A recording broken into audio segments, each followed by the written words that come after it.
in an increasingly artificial and polluting world, what remains to be discovered?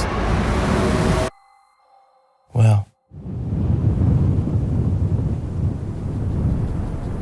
it's not in a plane or in a car that you will discover new horizons. It will be by yourself that you will discover something new.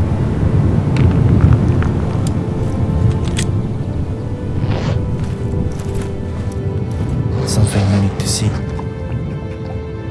in a unique place.